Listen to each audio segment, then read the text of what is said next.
सर्वांना नमस्कार. आपण पाहतोय इश्क आणि वाईल्ड लव्ह भाग 10.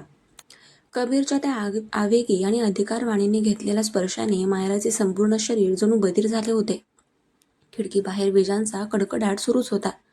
पण या खोलीच्या बंद दाराआड दोन शत्रूंमधील वैराची आणि तीव्र शारीरिक आकर्षणाची आग अधिकच धगधगत होती. कबीरने तिला आरशासमोरून बाजूला केले आणि थेट आपल्या मिठीमध्ये ओढले. पांढऱ्या सिल्कच्या गाऊनमधली मायरा त्या मंद निळ्या प्रकाशात कमालीची, मादक आणि नाजूक दिसत होती. कबीरने तिची हनुवटी आपल्या हाताने वर उचलली आणि तिचे ओठ आपल्या ओठांच्या विळख्यामध्ये घट्ट आवळले. ते चुंबन अत्यंत तीव्र आणि हक्काचं होतं. मायराचे नाजूक हात कबीरच्या पिळदार खांद्यावर घट्ट आवळले गेले होते. तिचे मन सांगत होते की हा तिचा शत्रू आहे, पण तिचे शरीर मात्र त्याच्या प्रत्येक स्पर्शाला पूर्णपणे शरण गेले होते.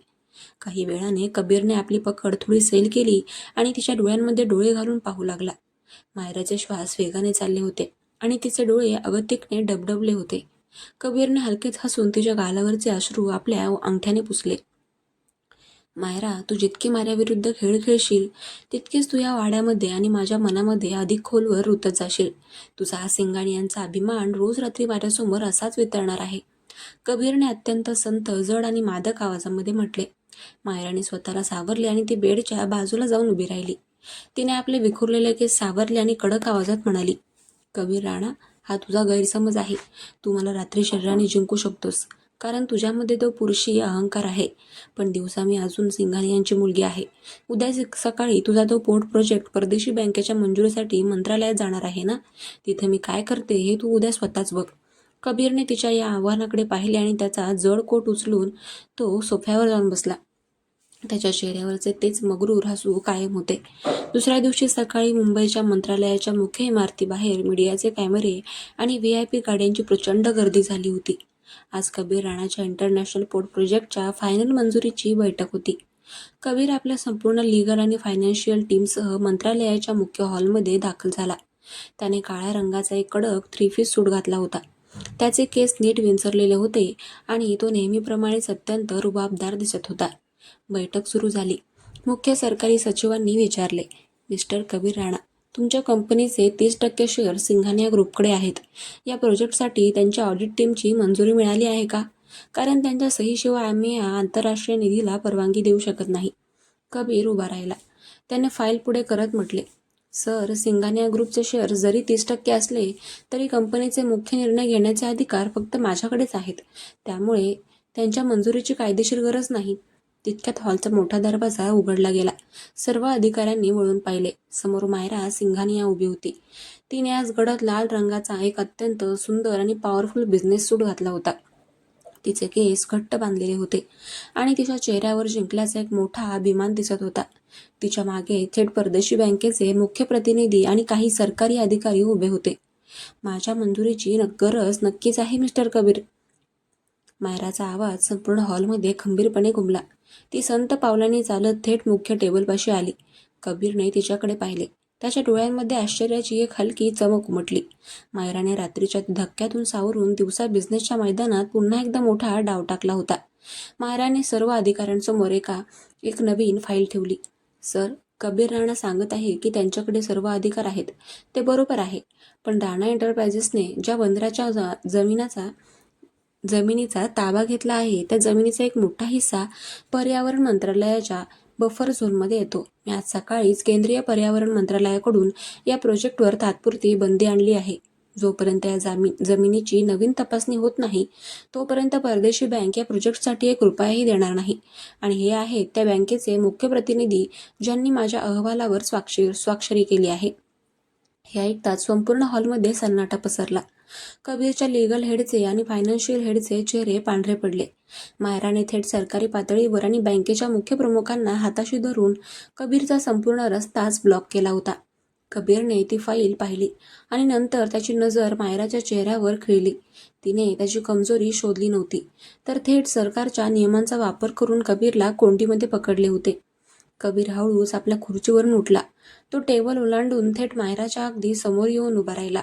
हॉलमधील सर्व इतर लोकांची उपस्थिती जणू दोघांसाठीही शून्य झाली होती. कबीरने आपले दोन्ही हात टेबलवर ठेवले आणि मायराच्या अगदी जवळ झुकत अत्यंत धीम्या पण जीवघेण्या मादक आवाजात म्हटला, मायरा, तू थेट सरकारच्या नियमांना हाताशी धरून माझ्या ड्रीम प्रोजेक्टवर वार केलास. खरोखरच कौतुकास्पद खेळ खेळलीस.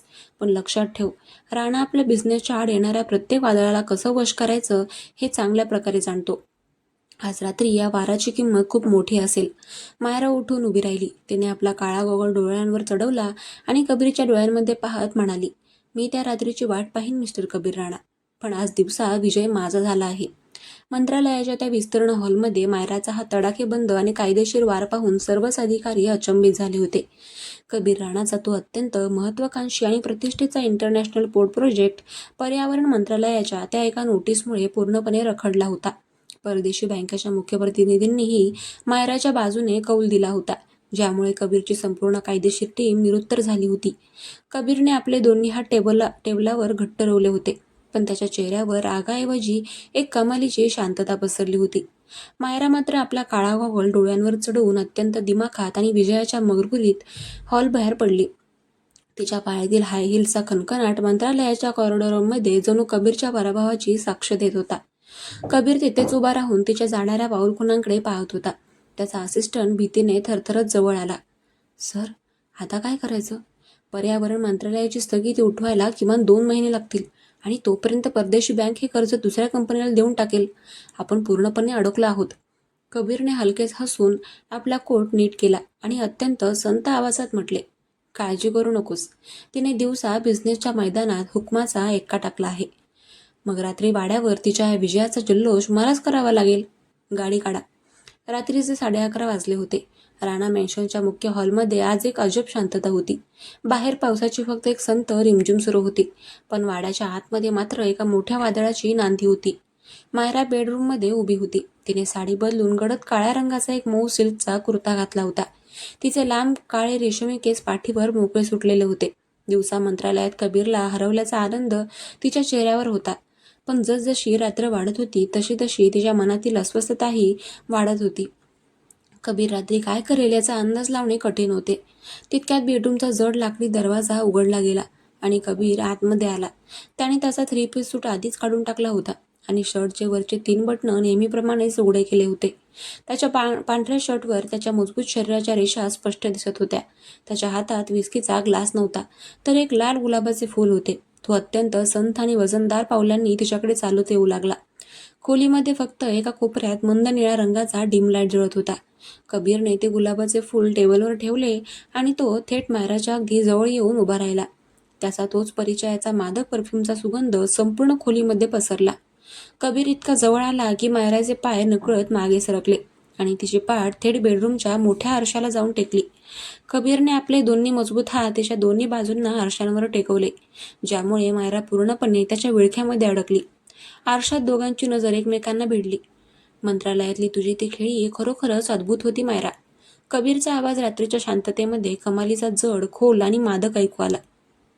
त्याचा गरम श्वास मायराच्या चेहऱ्यावर आणि गळ्यावर आदळत होता, ज्यामुळे तिची छाती वेगाने वर खाली होऊ लागली होती. राणाच्या ड्रीम प्रोजेक्टला अशा प्रकारे स्थगिती आणणारी तू पहिलीच व्यक्ती आहेस. तुझा हाच करारी बाणा मला तुझा दिवाना बनवत चाललाय. कबीर, लांब राहा माझ्यापासून. मी आधीच सांगितलं होतं, तू मला रात्री शरीराने जिंकू शकत नाहीस. बिझनेसच्या मैदानात तुझा पराभव झाला आहे, हे मान्य कर आता. मायराने आपला आवाज जेवढा कडक ठेवता येईल तेवढा ठेवण्याचा प्रयत्न केला, पण कबीरच्या या जवळीकीमुळे तिचे शब्द थरथरत होते. कबीरने हलकेच हसून आपला डावा हात वर उचलला.